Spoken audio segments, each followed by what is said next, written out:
ঘন জঙ্গলের মাঝে থাকত রঙিন এক তোতা পাখি, নাম তার টিক্কু। আর পাশের বড় আম গাছে থাকত দুষ্টু কিন্তু ভীষণ ভালো মনের এক বানর, মন্টু।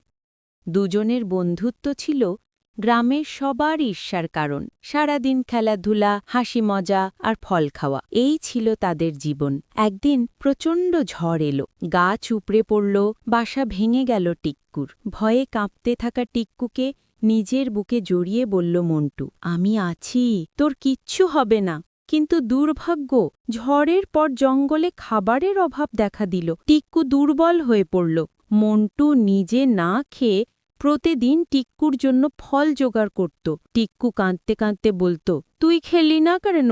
মন্টু হাসত, তুই না থাকলে খেলেই বা কি হবে?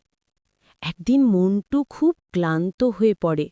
সে টিক্কুকে গাছের ডালে রেখে ধীরে ধীরে চোখ বন্ধ করে। টিক্কুর কান্না শুনে কিছু গ্রামবাসী আসে। তারা আহত মন্টুকে চিকিৎসা করে বাঁচিয়ে তোলে। সুস্থ হয়ে উঠতেই মন্টু টিক্কুকে শক্ত করে জড়িয়ে ধরে।